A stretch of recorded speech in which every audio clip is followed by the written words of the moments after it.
Vem comigo chegando para mais uma lição Betel, lição de número 11, o fruto do Espírito em relação a Deus e ao próximo é o nosso tema. Eu sou o Aguinaldo, nós somos daqui da cidade de Itaguaí, nós estamos aqui toda semana batendo um papo sobre lições bíblicas, lições da Betel, e nós estamos aqui já na 11ª lição, fechando o ano, o trimestre, com a graça e com a bondade de Deus. Se você entrou aí e não for inscrito, não deixe de se inscrever, deixe o seu joinha, não se esqueça, deixe o seu comentário, que isso tudo é importante aí, é relevante para o nosso vídeo, tá? Concorda, discorda, acrescenta, dá aula para nós também, porque isso aqui é uma via de mão dupla. Você ensina e aprende ao mesmo tempo. É uma via aí dupla. Vamos lá. Texto, vamos ver a hora aqui, 20 horas. E nós vamos aí ter aí um período aí de 30 minutos de aula. Vamos lá. O textual diz, mas o fruto do Espírito é o amor. Apesar daqui estar caridade, mas eu vou sempre ler como amor. Tá? Caridade é...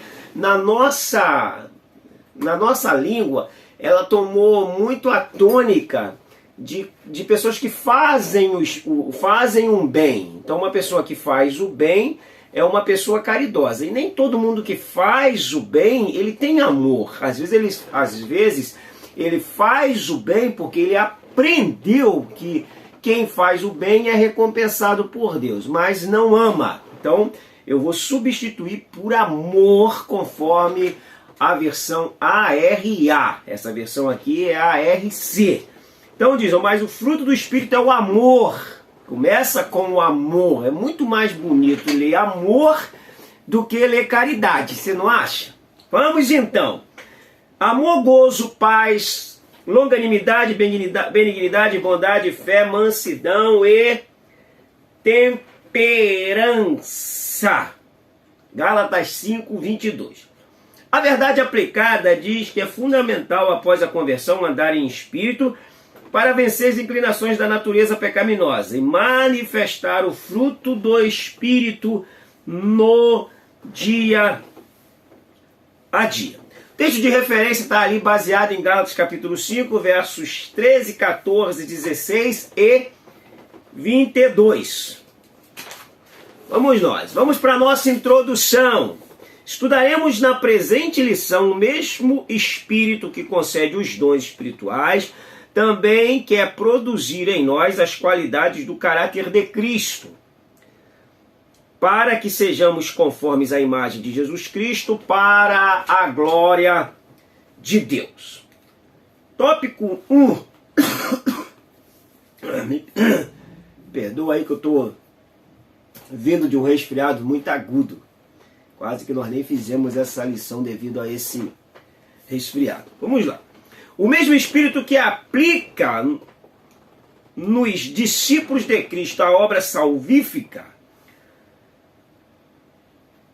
do Senhor, concede poder para anunciar o Evangelho e conceder dons espirituais, capacitando os salvos para a edificação da igreja.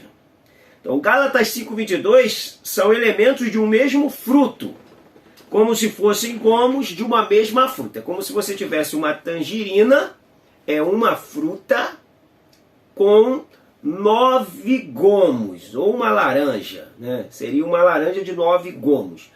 É o fruto do Espírito no singular. Todavia, quando a gente lê, vou ler aqui, já está aberto aqui no computador.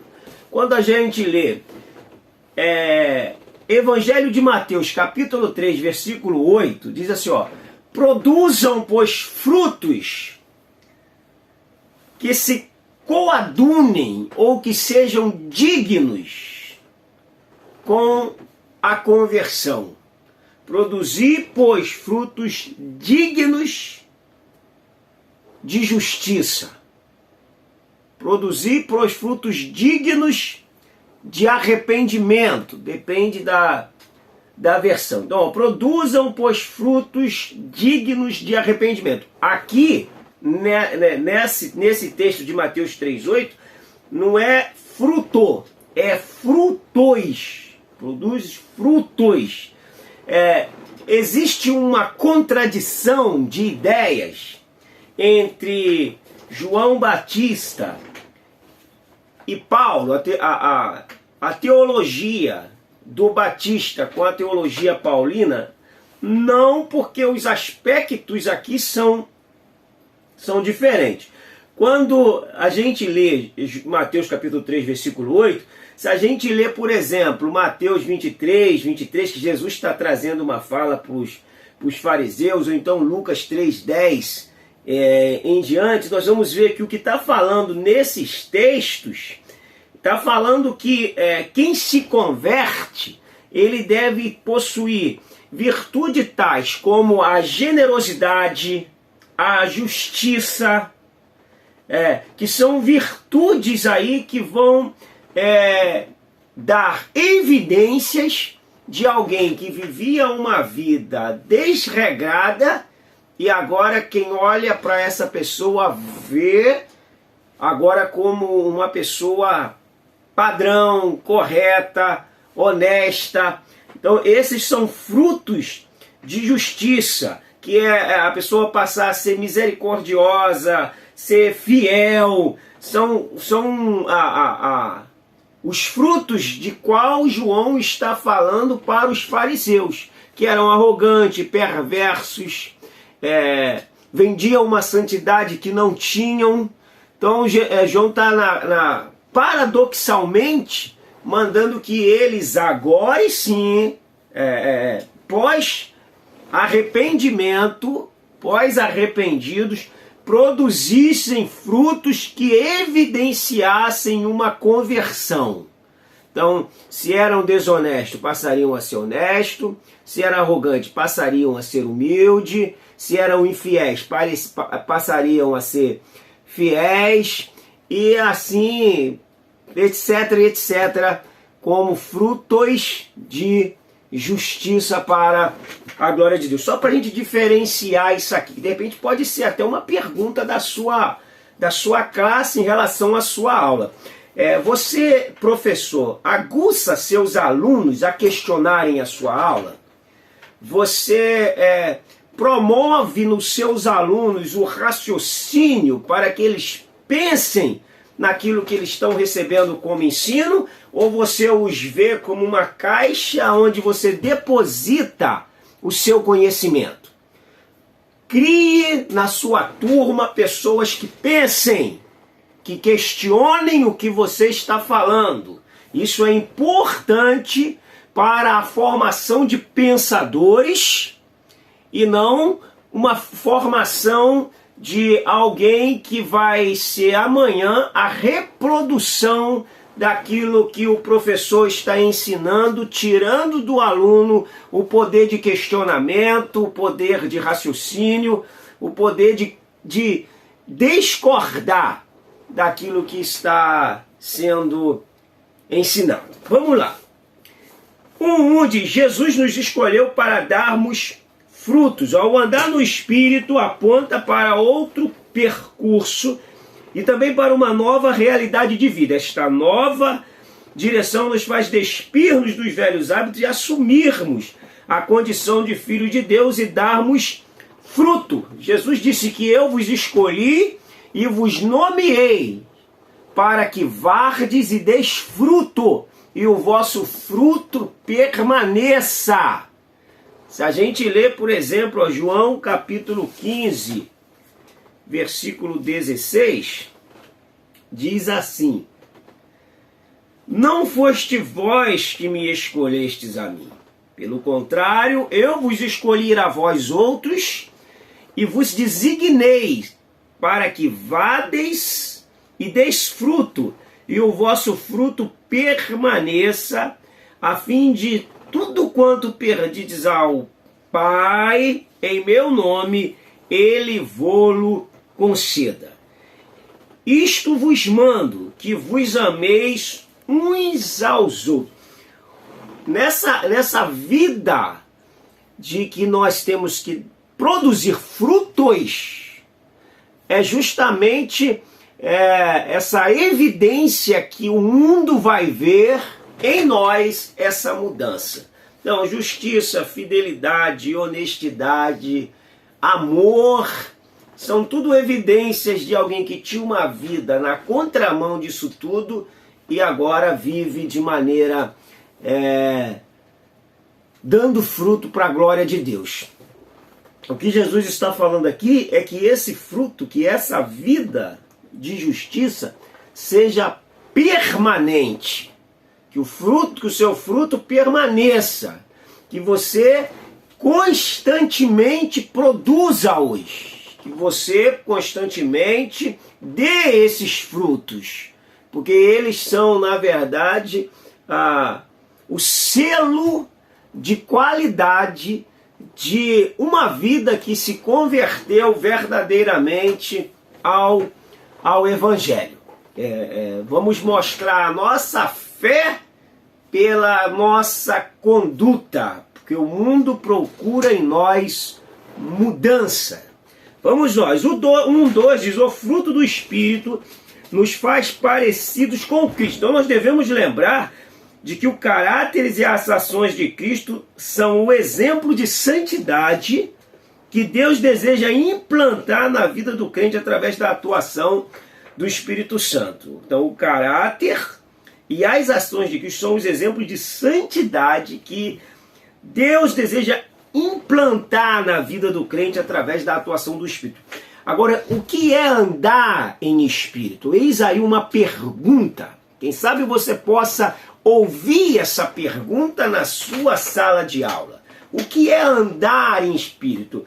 Gálatas capítulo 5, o versículo 16.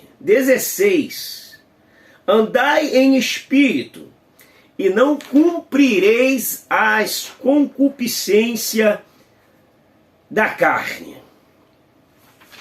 O que é andar em Espírito? Andar em Espírito é andar na palavra, porque a palavra é Espírito e vida. A palavra é vida com Deus, é vida espiritual, é vida cristã. Se a gente andar na palavra, nós andaremos em espírito. Se nós não andarmos na palavra, nós automaticamente andaremos na carne. Então, o contraponto de andar na carne é andar no espírito. A gente anda na carne quando nós alimentamos a nossa carne com aquilo que ela deseja. Nós andamos no espírito quando nós alimentamos o espírito naquilo que ele necessita, que é da palavra. Então, se eu alimento o meu espírito, eu enfraqueço a minha carne. Se eu alimento a minha carne, eu enfraqueço o meu espírito. Então, nessa guerra de espírito e carne, vence quem nós alimentarmos mais. Alimente o seu espírito, dê força, dê vida espiritual para o seu espírito, e a sua vida irá bem, a sua carne será subjugada pela ação da palavra de Deus e do andar em espírito. Não há outro meio de andar em espírito que não seja por meio da palavra atuando na nossa vida. Vamos lá. O 1:3 diz: Paulo deu ênfase ao fruto do Espírito. Relacionamento com Deus.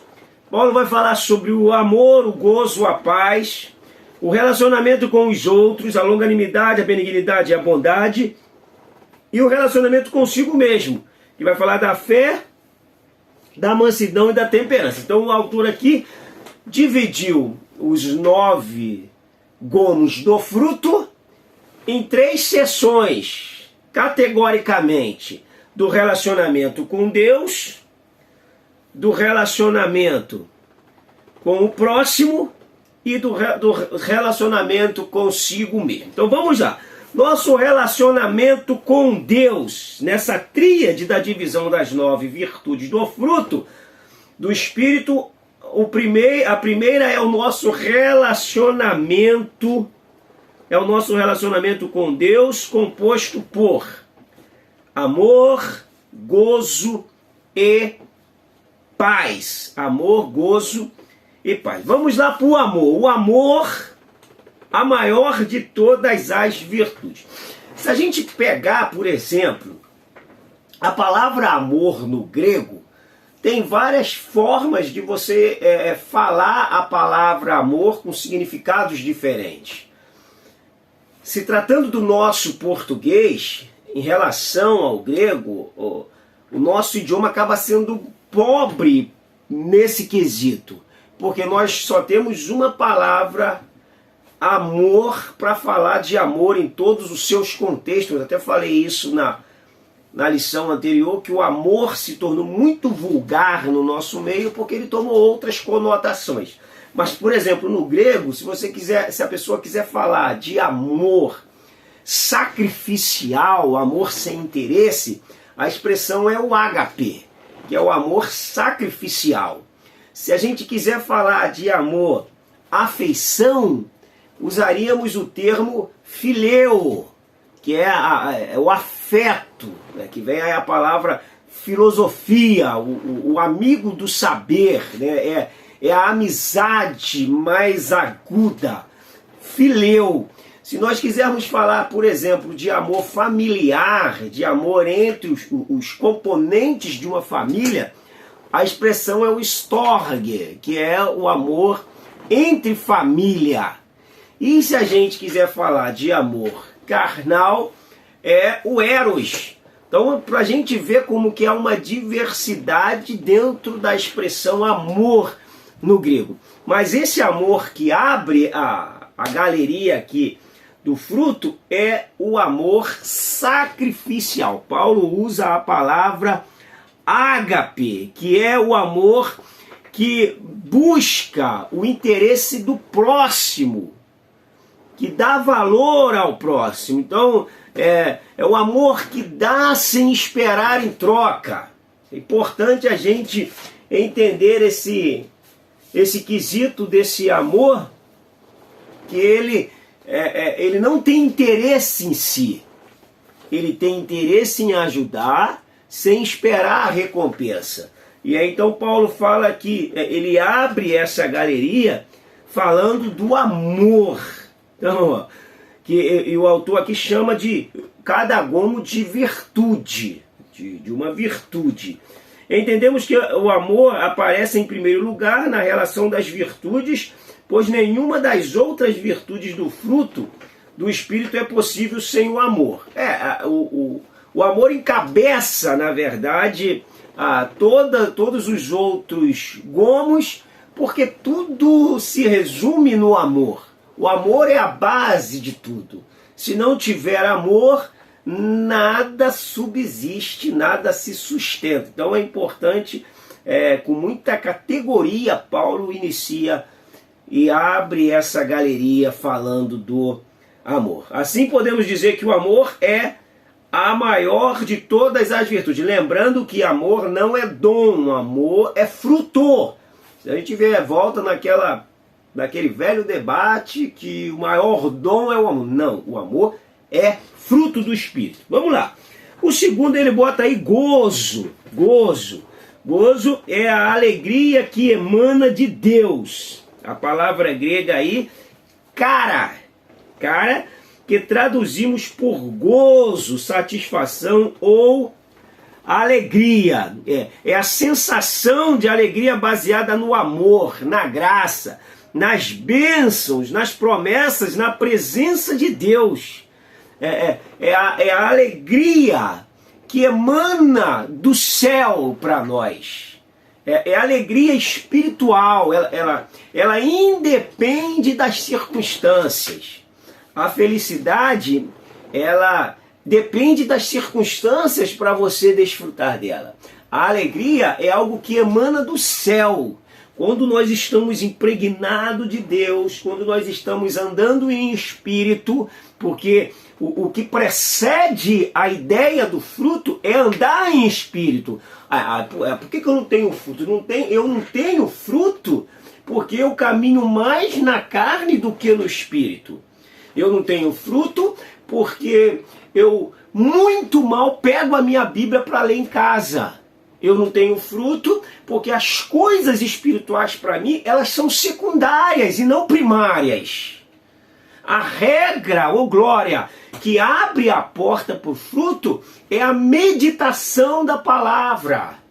É a encarnação da palavra, é se saturar da palavra, é se debruçar estudando a palavra.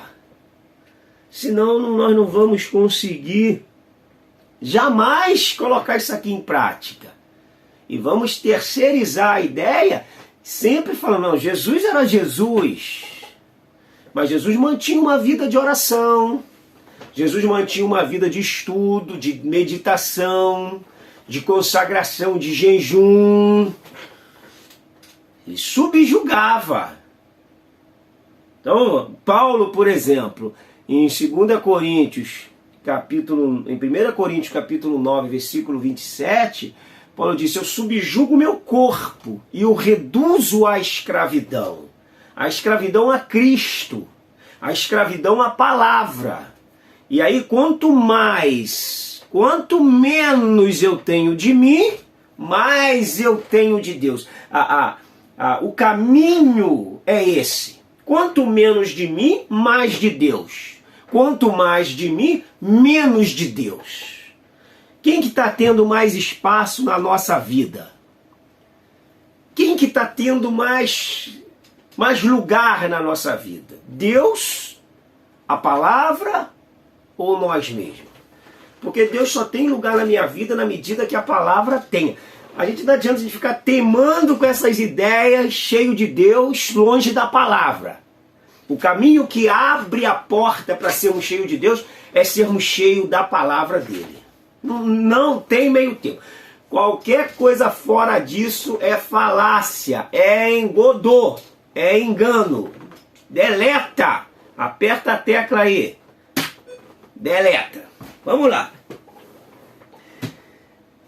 Estamos aqui no gozo, né? Nessa alegria de estar com Deus e na paz.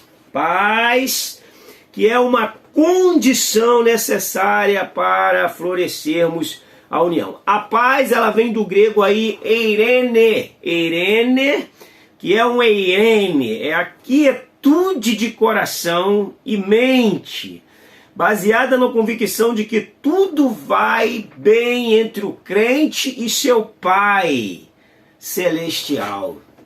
Essa é a paz. Essa paz só é encontrada quando o crente passa a andar pelo Espírito, porque a paz é fruto de uma vida repleta do Espírito. Que legal! Deixa eu ler um texto aqui rapidamente que me veio agora à memória, que é Salmo 119, já que nós estamos falando aí de palavra e tudo inicia ali. 119, versículo 165, que diz assim: grande paz tem os que amam a sua lei, para eles não há tropeço. Na ARC, eu estou lendo na RA, diz: muita paz tem os que amam a sua lei, para eles não há tropeço. Para a gente entender que o que precede a essas virtudes que o autor denomina é a palavra. Oh, glória a Deus pela palavra. Vamos aqui para a gente fechar o 3, o relacionamento com o próximo. Então vamos começar aí por sermos longânimos, benignos e bondosos. Vamos lá, longanimidade, suportando as contrariedades do próximo. Longanimidade vem do grego macrotumia. Macrotumia é a perseverança, paciência, ser tardio para irar e para o desespero. Então, suportando as contrariedades do próximo. Ser paciente. Ser bem observado na Bíblia, longanimidade tem a definição de paciência, tolerância e constância. Longanimidade. Ser longo em determinadas circunstâncias. Então, a longanimidade, ela vai me produzir em nós essa definição: tolerância, paciência e constância. É a macrotomia, é a perseverança em ser paciente. E isso não vem de vós, é fruto de Deus, é fruto do contato nosso com Deus, é fruto do Espírito Santo nas nossas vidas. Vamos aqui ao 3.2, a benignidade. Benignidade é não querer magoar ninguém, nem lhe provocar dor. É o Crestótes do grego. Crestótes, não querer magoar ninguém, nem lhe provocar dor. A benignidade na vida do crente torna uma testemunha do amor de Deus. Precisamos contactar-nos com Deus para que esse fruto seja gerado em nós. Esse fruto, ele será gerado em nós mediante a nossa determinação em andarmos com o Espírito Santo de Deus. Então, isso vai fazer com que vai provocar em nós o abdicar, o abrir mão do nosso eu. Que coisa difícil, hein? Isso não é fácil, não. Mas, uma vez que nós demos lugar a Deus, muitas coisas chegam em nós e muitas outras saem. Isso é um processo natural. Às vezes, o crente fica orando para Deus libertá-lo de determinadas coisas. Senhor, me liberta disso, me liberta daquilo. A receita é tão simples. Busque a Deus. Se complete em Deus. E o mal vai te abandonar. Vai deixar você. Vai abrir mão de você. Na medida que Deus chega, muitas coisas saem da gente. Está disposto a abrir mão? Vamos lá. Meu amigo professor, é uma lição enriquecedora. Vamos para a bondade. Bondade é agatocine, é o zelo pela verdade, pela retidão e repulsa do mal. Pode ser expressa em atos de bondade ou na repreensão, na correção. Eu gosto de uma definição aqui do William Berkeley. William Berkeley, ele diz o seguinte: o Crestótes é uma qualidade do coração, que é justamente a benignidade. É uma qualidade do coração, da emoção.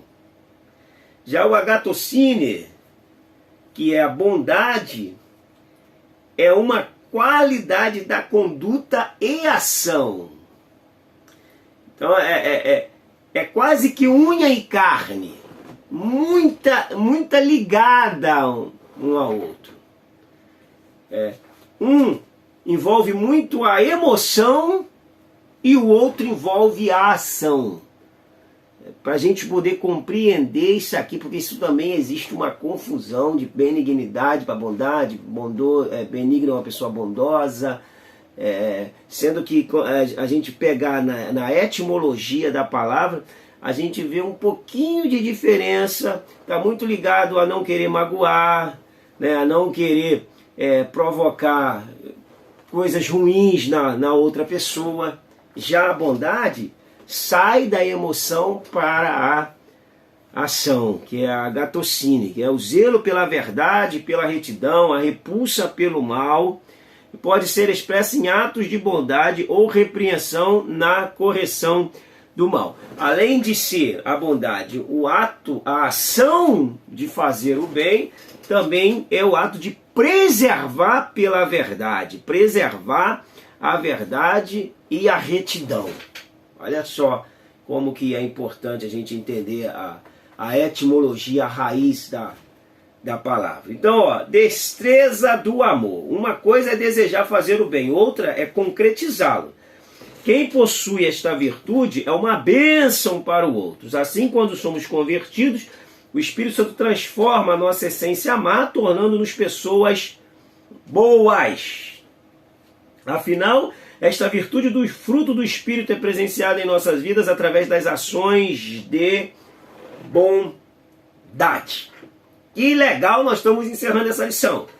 Quando o crente permite que o Espírito Santo atue na sua vida, ele o habita com algumas virtudes, produzindo seu fruto para que este possa andar na condição de filho da luz. De filho da luz. Fechando aqui a nossa aula, ó, quero desejar a você uma excelente aula. Que o Espírito Santo possa te usar e produzir esses frutos na medida de que a palavra toma o espaço na nossa vida. Não existe atalho, não existe mágica, não existe vara de condão, não existe levanta a mão, eu vou profetizar. Existe espaço, debruçar na palavra, andar com Deus em oração, subjugando eu, e esses frutos, essas virtudes, esses gomos desse fruto se manifestará automaticamente na nossa vida. Bem? Deus abençoe a sua vida, meu amigo professor. Até a nossa próxima lição. Um grande abraço. Fica com Deus.